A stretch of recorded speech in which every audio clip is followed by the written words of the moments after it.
నమస్తే రమ్మగారు. నమస్తే జయ. రమ్మగారు, ప్రతి మనిషికి ఏదో ఒకటి చిన్న చితక కష్టం ఉంటుంది, సుఖం ఉంటుంది, సంతోషాలు ఉంటాయి, బాధలు ఉంటాయి. అవే కదా జీవితం అంటే. సంతోషాన్ని తీసుకుంటాం, ఎంజాయ్ చేస్తాం, అవసరమైతే 10 మందికి చెప్తాం, లేకపోతే మనం ఒక్కరమే ఎంజాయ్ చేస్తుంటాం. కానీ బాధలు కష్టాలు వచ్చేసరికి 10 మందికి చెప్పేసుకోవాలి, ప్రతి ఒక్కరి దగ్గర మన బాధని వెలగక్కుకోవాలని చూస్తూ ఉంటాం. వాళ్ళ సింపతిని కొన్నిసార్లు ఎక్స్పెక్ట్ చేస్తాము, తర్వాత వాళ్ళ సలహాలు తీసుకుంటామో తీసుకోమో తెలియదు, కానీ మన బాధను మాత్రం చెప్పేసి చెప్పి చెప్పి చెప్పి వారికి విసుగు కలిగేలాగా, ఎవరైతే వింటారో వారికి విసుగు కలిగేలాగా క్రియేట్ చేసుకుంటాం. ఈ కష్టానికి బాధకి సంబంధించి మన ప్రయత్నం ఎంతవరకు జరుగుతోంది, వీటి నుంచి తప్పించుకోవడానికి మనం ఏం చెయ్యాలి అనే ఆలోచన చాలా తక్కువ ఉంటుంది రమ్మగారు. బహుశా మీరు చాలా మందిని వినుంటారు. ఉక్రోషము ఆక్రోశము ఈ రెండు ఉంటాయి. ఇప్పుడు సాధారణంగా ఇలాంటివి ఎప్పుడు ఉంటాయి జయ, జీవితంలో మనం అనుకున్నట్టుగా జరగకపోతే, అనుకున్న రకంగా జీవితం లేకపోతే, దానికి ఎవరైనా కారణం అవుతున్నారని అనిపిస్తే మనం ఆ ఉక్రోషాన్ని తట్టుకోలేకపోతాం. రమ్మగారు, అసలు ఎవరికైనా కూడా మనం ఏది అనుకుంటే అది అలానే జరిగిపోతుందా? జరగదు. ఎలా జరుగుతుంది? ఇప్పుడు నేను అక్కడికి వెళ్ళాలంటే నేను అక్కడికి వెళ్తా, నన్ను ఒకళ్ళు తీసుకెళ్ళాలనుకో నేనే వెళ్ళటం వేరు. అంతే కదా. జీవితంలో మనం చాలా వ్యవహారాలు ఎలా ఉంటాయంటే ఒక గ్రూప్ తోటి కలిసి ఉంటాయి. హస్బెండ్ అండ్ వైఫ్, అత్త మామ, ఆడపడుచు, లేకపోతే తోడుకోడలు, ఓ బావ మరిది, పిల్లలు, మన అమ్మ నాన్న, మన మేనమామ మేనత్త, ఇలా గుంపులతోటే సాధారణంగా కలిసి ఉంటాయి. ఇది జీవితం. ఒకవేళ బిజినెస్ ఉద్యోగము అనుకో, ఓ ప్రాజెక్టు, ఓ టీం వర్క్, టీంకి ఇంతమంది గుంపంతా పని చేయాల్సిందేగా. వీళ్ళల్లో ఎవరైనా ఒకళ్ళు సరిగ్గా ఉన్నా లేకపోయినా, ఒకళ్ళ వల్ల లేట్ అయినా అక్కడ అదేదో ఆగిపోతుంది. మనం ఎవడో ఒకరిని బ్లేమ్ చేస్తాం. ఇది తప్పదు. కాకపోతే ఏంటంటే కంటిన్యూస్ బ్లేమింగ్ వల్ల, ఎంతసేపు దాని గురించే మాట్లాడడం వల్ల ఆ ఆక్రోశాన్ని ఉక్రోషాన్ని వెడల్గక్కుతూ ఎన్ని సంవత్సరాలైనా సరే, అప్పుడు అలా చేశారు, ఇప్పుడు ఇలా చేశారు, అప్పుడు అలా అయింది, వాడు అలా చేయకపోతే ఇలా అయ్యేది, ఇలా చెప్పుకోవటం వల్ల ఏమైనా ప్రయోజనం ఉందా అని ఆలోచించాలి. ఎప్పుడు వెనక దాని గురించే మాట్లాడుకుంటే మనం ముందడుగు ఎప్పుడు వేస్తాం? ముందడుగు వేయము. అసలు ముందు మిమ్మల్ని మీరు ఎంత కష్టపడి మోసుకోవాల్సి వస్తుందో అది అసలు గుర్తించలేకపోతాం రమ్మగారు. చాలా వ్యాలిడ్ పాయింట్. అసలు ఎంత మోతో చేయ మన శరీరపు బరువు కంటే కూడా ఈ లో బరువు ఉంది చూసావా, మనం మార్చలేని విషయాలని వదిలిపెట్టేయటం నేర్చుకోవాలి. బా సూపర్ అండి. మరి వదిలిపెట్టద్దు, నువ్వు వదలవు, పట్టుకుంటావు, చెప్తావు ఆక్రోజ్ వెళ్ళకక్కుతావు, కచ్చా మండిపోతూ ఉంటుంది నీకు. దానివల్ల ఏం ప్రయోజనం ఉంది? మండితే ఇప్పుడు ఏ కట్టెకి నిప్పు ఉంటే అదే కదా కాలుతుంది. అది నువ్వు మండుతూ ఉంటే ఎవరు కాలిపోతారు? అందులో మన శరీరమే కదా ఉంది లోపల. మన ఆరోగ్యం, మన మనస్సు, మన అవయవాలు, మనశ్శాంతి, మన తాలూకు భవిష్యత్తు, దాంతోపాటు మనతో క్లోజ్గా ఉండేవాళ్ళు ఉంటారు చూసావా, మన పిల్లలు, మన భర్త, లేదా మన ఆఫీస్ కొలీగ్స్, మనతో పాటు పనిచేసేవాళ్ళు, వీళ్ళంతా సఫర్ అవుతూ ఉంటారు. ఏంటి రమ్మగారు, ఇప్పుడు మన ప్రభావం వల్ల మన పక్కన ఉన్న వారు కూడా సఫర్ అవుతారంటారా? ఎందుకు ఎవరు చేయ? నాకు ఎప్పుడు నిరంతరం ఉక్రోషము ఆక్రోషమే. నేను నవ్వను, హాయిగా ఉండను, దిల్ ఖోల్కే ఓపెన్గా మాట్లాడను, ప్రతిదానికి ఏదో ఒక ఎత్తిపొడుపు మాట అంటాను, సూటిపోటుగా మాట్లాడతా. అప్పుడు నువ్వు చేసావా అంటాను, నువ్వు ఏనాడైనా చేసావా అంటూ ఉంటాను. వాళ్ళకేం హాయిగా ఉంటుంది? నిజమే రమ్మగారు, కష్టంగా తోస్తుంది కదా. ఎంత విసుగు పుడుతుందమ్మా, ఈ కంపెనీని భరించలేకపోతారు తెలుసా. ఈ ఉక్రోషము ఆక్రోశము ఏంటంటే ఇవి కట్టెకున్న నిప్పులు, వాటిని నీళ్లు చల్లి ఆర్పేసుకోవాలి. అది ఎలాంటి నీళ్లు చల్లాలి? జీవితం మీద ఆశ, భవిష్యత్తు మీద ఆశ, మనతో పాటు ఉన్న వాళ్ళ మీద ప్రేమ, వాళ్ళు హాయిగా ఉండాలనే ఫీల్ నీకు గనక ఉంటే నువ్వు ఈ ఉక్రోషాన్ని ఆక్రోశాన్ని తగ్గించుకుంటావు. నీకు అది లేదు, ఎంతసేపు నీగోలే, వాళ్ళు ఎంత చచ్చినా సరే నీకు. నువ్వేం చేస్తావు? వండేస్తావు, పెట్టేస్తావు, తీసుకెళ్తావు, కొంటావు, అన్నీ చేస్తావు, కానీ ఏదో ఒకటి అంటూ ఉంటావు, దాన్ని అణుచుకోలేవు. ప్రతి వాళ్ళు కనెక్ట్ అవ్వాల్సిందే చేయ దీనికి.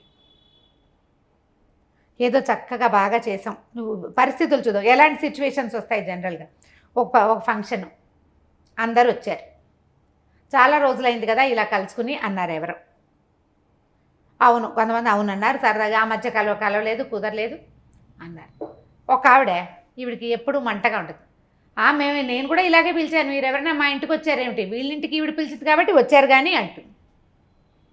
తను వచ్చింది అక్కడికి, ఈ మాట అనకుండా ఉండలేరు. వీళ్ళకి ఏం గుర్తొస్తుంటుంది, నేను ఇదివరకు మా ఇంట్లో ఫంక్షన్ అప్పుడు పిలిచాను, వీళ్ళు ఎవ్వరూ రాలేదు, ఇప్పుడు నా తోడుకోడలు పిలిస్తే ఆవిడ కోసం అందరూ వచ్చారు, నేను కూడా రావాల్సి వచ్చింది. మా ఇంట్లోనే కలిసేవాళ్ళంగా ఈ గ్రూపు.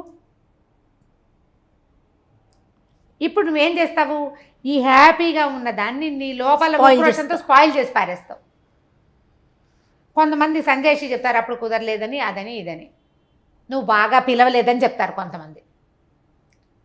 నువ్వు ఫోన్ చేసావు, ఫంక్షన్ పెట్టుకుంటున్నానన్నావు, కానీ నువ్వు రావాలి తప్పకుండా, నన్ను పిలిచేవా, నువ్వు వెంటనే యుద్ధం వచ్చేస్తుంది. అంతేగా, అందరూ కామ్గా ఊరుకోలేకపోతారు గారమ్మ గారు. ఊరుకోలేరు.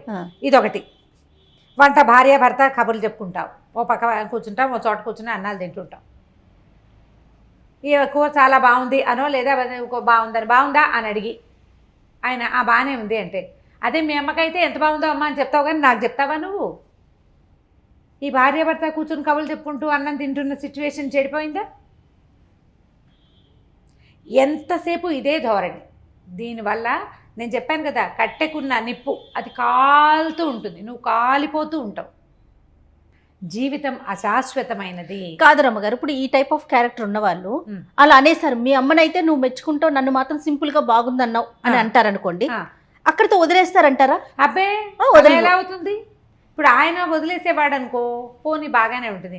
ఆయన ఈ చూసుకో అంటే చూసుకో అన్నాడు అనుకో, అప్పుడు మా అమ్మ బాగా చేస్తుంది, నువ్వు ఎప్పుడు చేసావు, నీ మొహానికి ఏదో ఇన్నేళ్ళకి ఇప్పుడు నేర్చుకున్నావు కానీ అంటాడు.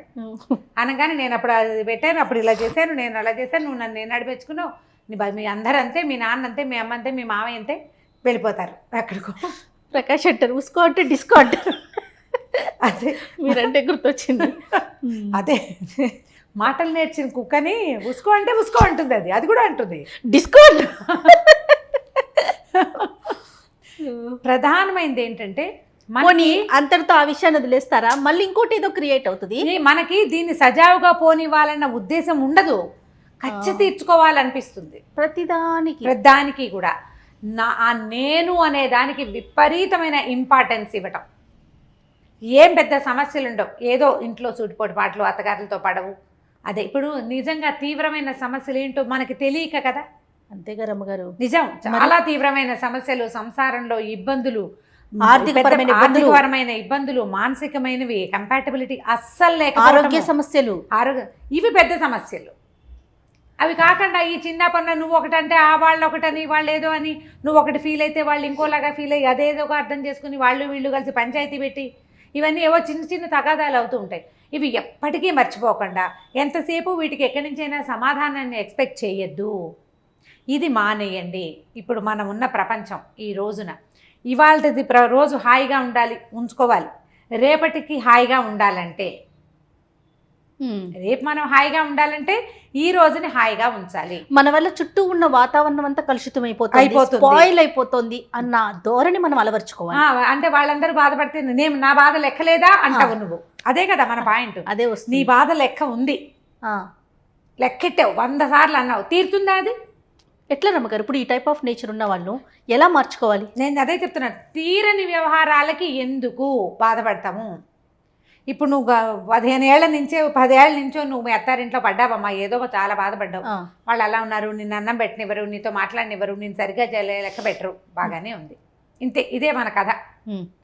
నువ్వు గంటల తరబడి చెప్తావు, గంటల తరబడి కౌన్సిలింగ్ కోసం వెళ్తావు, నువ్వు డిప్రెషన్లోకి కోరుకుపోతూ ఉంటావు.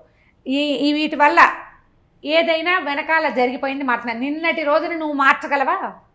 ఏది వెధవ, నిన్న రాత్రి మినపప్పు పోయితే పొద్దుటికి ఇడ్లీ ఉండదు కదా, ఉంటుందా? ఉండదు. రాత్రి నువ్వు మినపప్పు పోసుకుంటే పొద్దున ఇడ్లీ ఉంటుంది, అది నీటిలో పోస్తే పొద్దున ఇడ్లీ, లేకపోతే ఉండదు, లేదు, జరగదు. రాత్రి అది చేయకపోతే ఇది ఉండని పరిస్థితులు మనవి. నువ్వు ఇప్పుడు గంట సేపు ఇక్కడ ఆలోచిస్తే మాత్రం నువ్వు పోయేని మినపప్పు ఎలా నానుతుందో చెప్పు. ప్రాక్టికల్గా అదే కదా జయ. మరి నిన్న జరిగిపోయింది ఎలా మారుతుంది? మారదు. దాంట్లో మార్పు తెచ్చుకోవడానికి నువ్వేం చేస్తావు అనేది ఆలోచించు. నీ వంతు వాళ్ళు ఏమన్నా, ఎవరు ఏమన్నా సరే, ఒక నవ్వు పారేసి ఈ జనాలు ఇంతేననుకో, ఒక దెబ్బకి పోతుంది. లేదా మార్చుకునే ప్రయత్నం నీ చేసుకో. ప్రవర్తన మార్చే ప్రయత్నం చేసుకో, లేదా అవతల వాళ్ళని మార్చుకో, లేదా సిచ్యువేషన్ మార్చడానికి నువ్వేం చేస్తున్నావు, అసలు నేను ఏం చేయటం వల్ల ఇలాంటి మాట నాకు వస్తుంది అనేది ఆలోచించు. ముందది అది ఇప్పుడు ఏమీ చేయకపోయినా కూడా కొంతమంది సూటిపోటి మాటలు పడతారు చెయ్య. అవతల మనుషులు కూడా ఇదే ఏదో ఒక జాతి మనుషులు, మానవత్వం ఉన్నవాళ్ళు కాదు వాళ్ళు. అవును. తామసిక ప్రవృత్తిలో ఉన్న జనాల మధ్యలో మనం పడతాం, ఏదో సాధారణమైన వాళ్ళు. మనమేం మార్చలేము. చింతించద్దు దానికోసం. వేరే టైం పాస్కి వేరేది ఏర్పరచుకోండి, వేరే వ్యవహారం చూడండి, భగవత్ సహాయం తీసుకోండి, స్నేహితుల సహాయం తీసుకోండి, మీరు వేరే ఆ యావిగేషన్ పెట్టుకోండి, వేరే రకం పని చేయండి, వీళ్ళకి దొరకకుండా ఉండండి. ఒకవేళ దొరికినా ఏదైనా అన్నా కూడా వీళ్ళు ఇంతేనని వదిలేయండి. అది కష్టమే కానీ తప్పదు కదా.